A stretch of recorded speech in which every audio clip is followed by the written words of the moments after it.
Hey everyone, and welcome in. I have the Kris Drew from Menace to Sports. Zach Smith has been on the Voice of College Football channel with Mark Rogers a few times. And so, of course, we're on the Ohio State channel. We're going to be talking about David Sanders, a little bit about another offensive line recruit that we could get into here. And then we're also going to talk a little bit about just this whole story and the reporting on it and get his thoughts on that. But Kris, first off, man, how's it been covering college football in July, man? Oh, It's a slow time.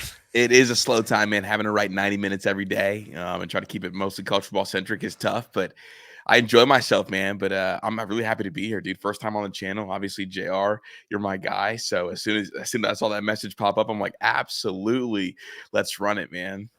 I love it, dude. I love it. Hey, and you have your own recruiting podcast where you talk with Zeke, right? Yeah. Me and Zeke talk a lot on the corner. We're gonna have another episode coming out at some point, probably this weekend, and then obviously, just my most important thing is the daily joint. Just talking all things college football. But I do love the recruiting. That's kind of what got me into Ohio State football. Is like watching kids go from like high school to college to pros. It's something that I find a lot of happiness in.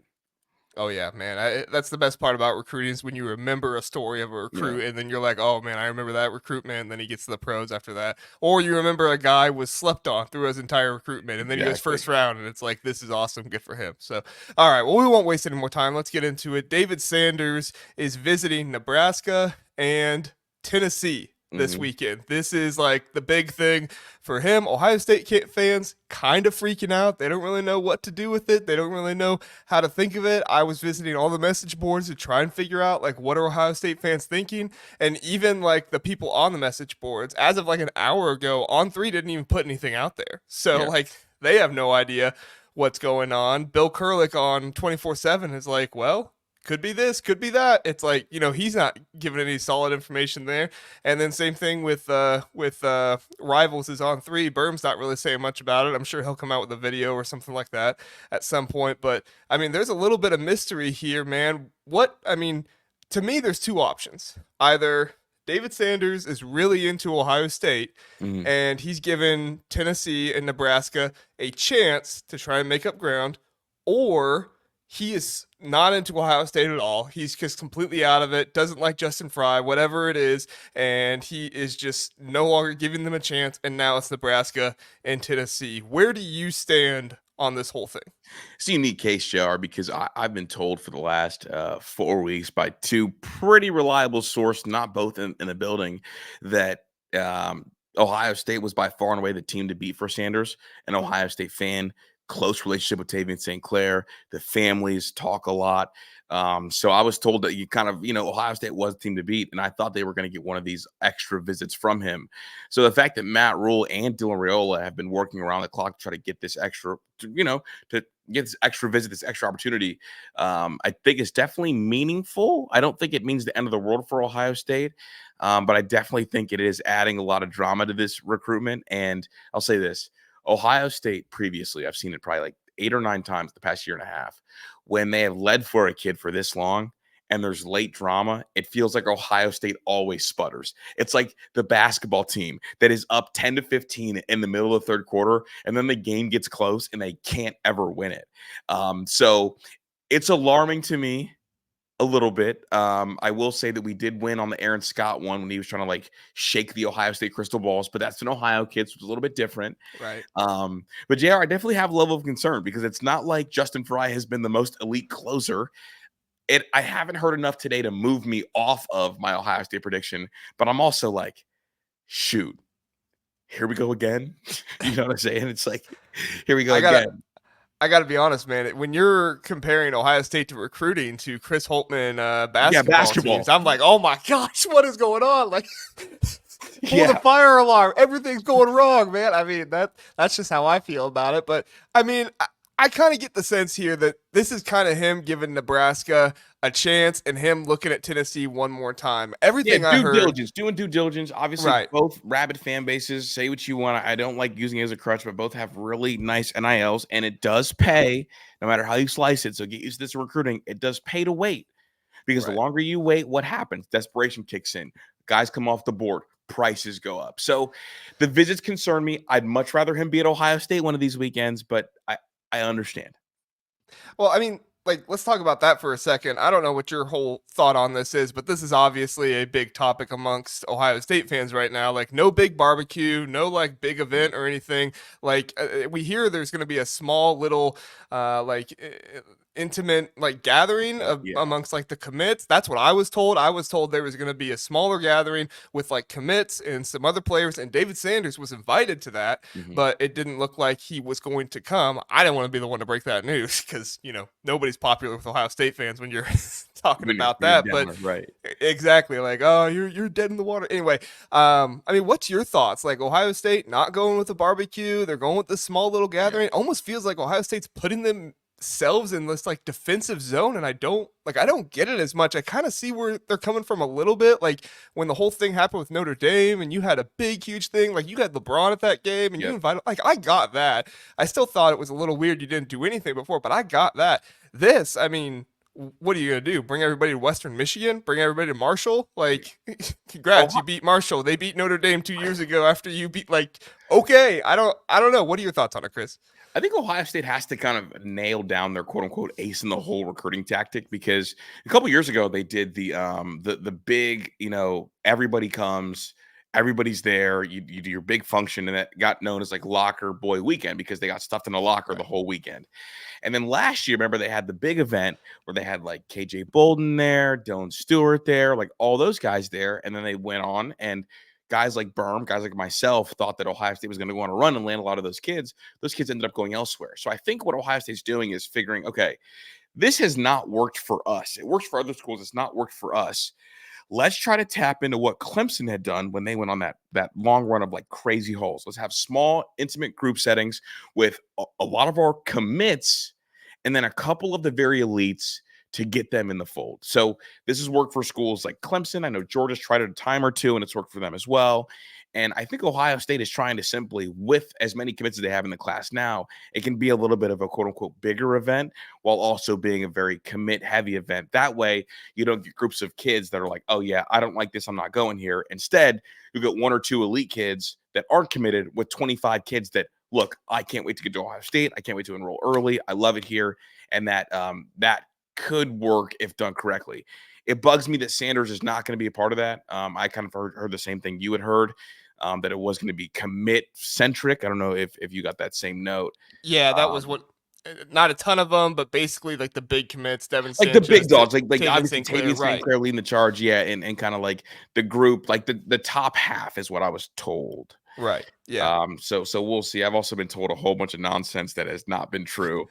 So I've like the hardest thing, JR, when you kind of make that crossover is like sorting through the real versus the fake and trying not to die on a hill. Because boy, my first year, dog, I died on some hills, and I indeed died on those hills. So it does concern me a little bit. Obviously, you want Sanders on campus. It's not the end of the world, but I think I have PTSD from all the past recruitments that we've seen kind of go sour or go left when it felt like Ohio State was indeed in the lead. Right, and that's kind of where I'm at with it, right? You see all these recruitments in the past, mostly on the defensive line. I mean, like Dylan Stewart and some of these guys that Larry was in with going, Yeah. really, really deep I mean, into it, Lightfoot and and then he Dylan loses Stewart out. are the two. Like Lightfoot, Dylan Stewart, I thought for sure we're both going to be Buckeyes. So Exactly. And so like I had a little bit more faith on like, all right, bad luck for Larry Johnson. Like mhm, he's proven himself that he can get guys, but he is getting up there in age. So like we'll keep seeing what happens. Justin Fry, I don't have any faith in Justin Fry. Okay. Like if yeah, the dude's not from the Midwest, I don't have very much faith in he's gonna land him. Now, I've talked bad about Justin Fry and taken heat for it before because apparently Justin Fry has some very loyal people.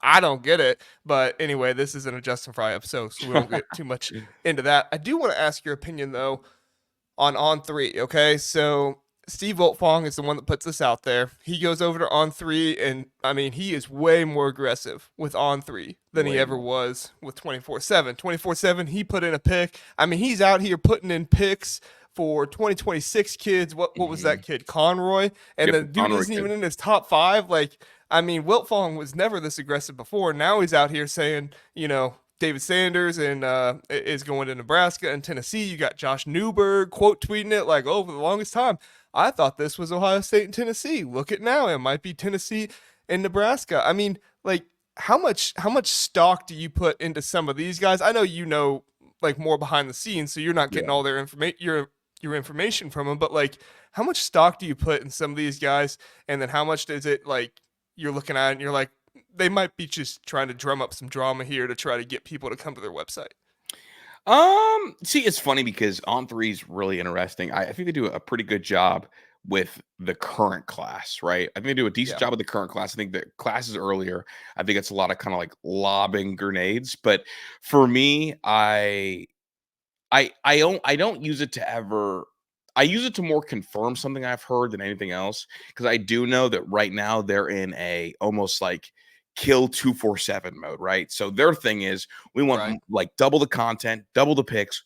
We want to blow 247 away as the established kind of staple point for all of high school recruiting. So I'm Right. sure they've asked Wilfong to be more aggressive. Like Wilfong usually will double check, triple check, hear it from the horse's mouth, then roll with it. Right now, it feels like to me he's hearing it from one name, one person, and going immediately. So you are right. It has been a lot more aggressive, but I don't put a ton of stock in their 2026 and 2027 stuff because I've seen how quickly a lot of those guys will flip their picks in the ninth, 10th hour, Yeah. right?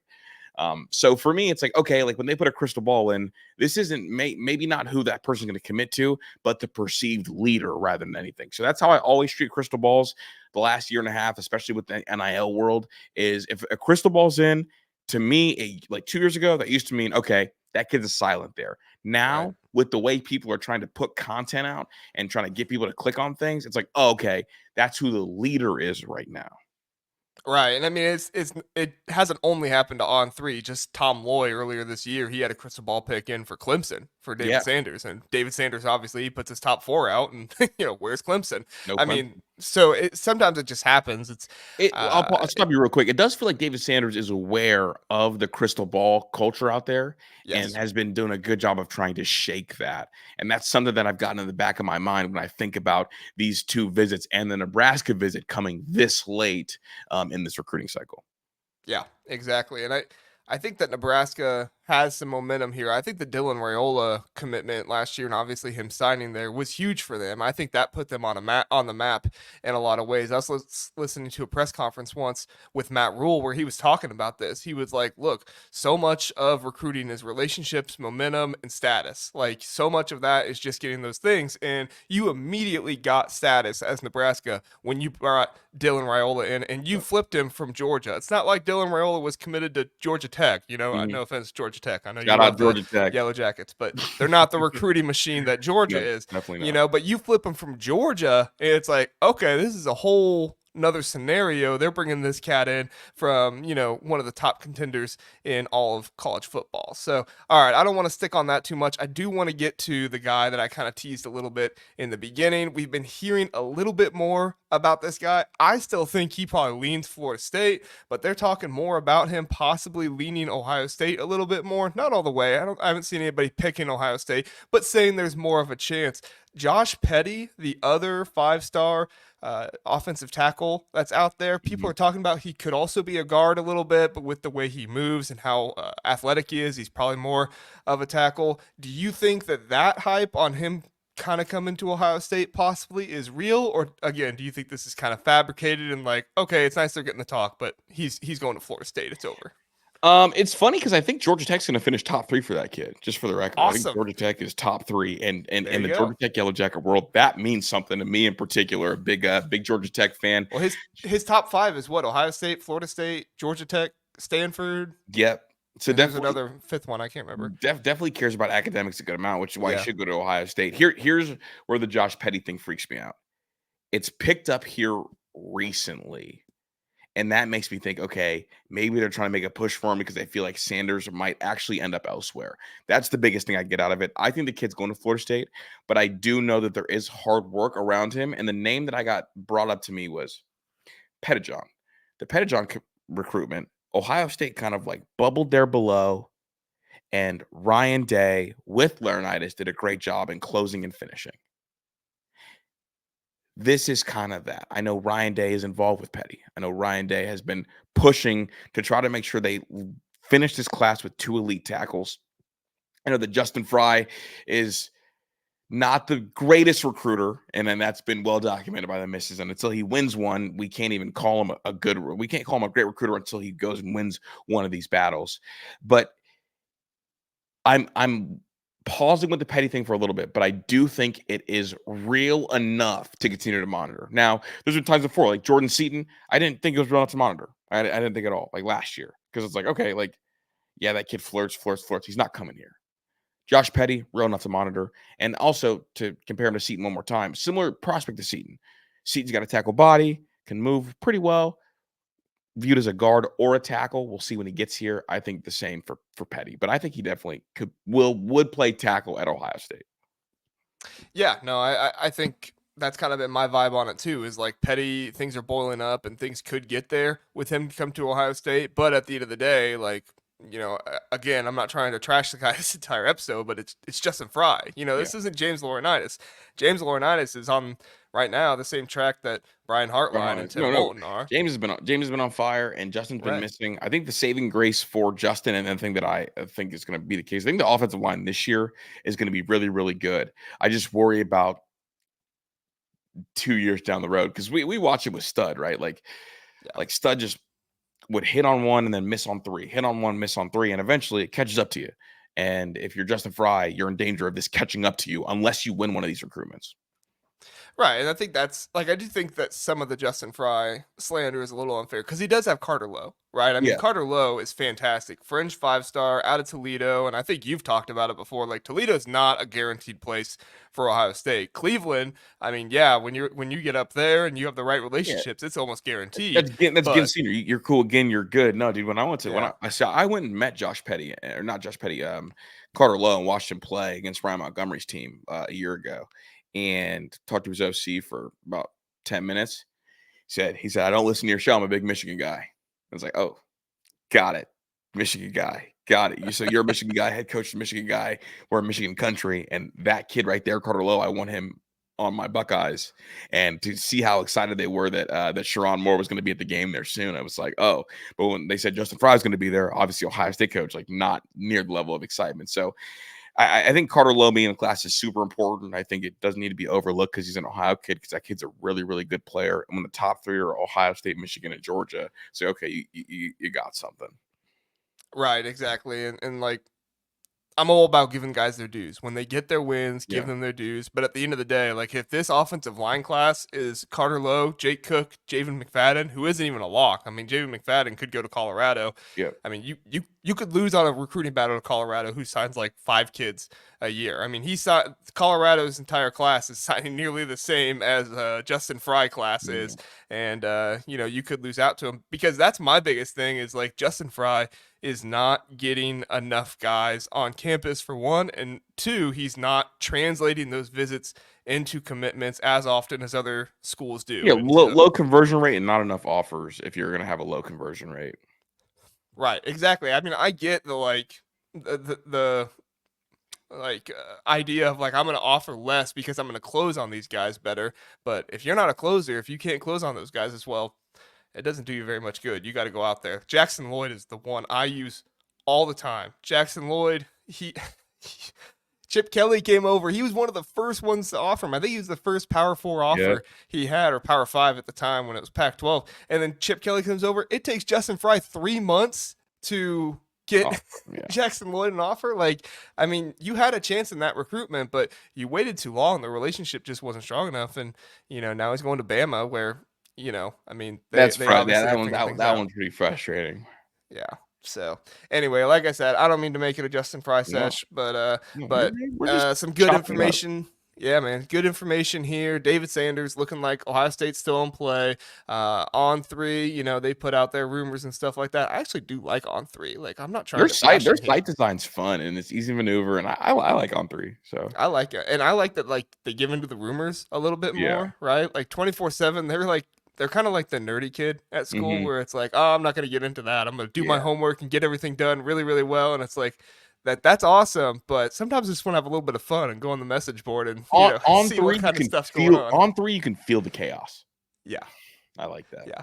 I like it too. So, and then Josh Petty sounds like Ohio State, bubbling up a little bit. Could be there. We'll see what happens. So, Kris, anything else that we touched on you want to touch on before we get out of here? No, it's pretty good, man. Thank you. I appreciate you for tapping in, dude. I'm excited to chat more as we get closer to the season.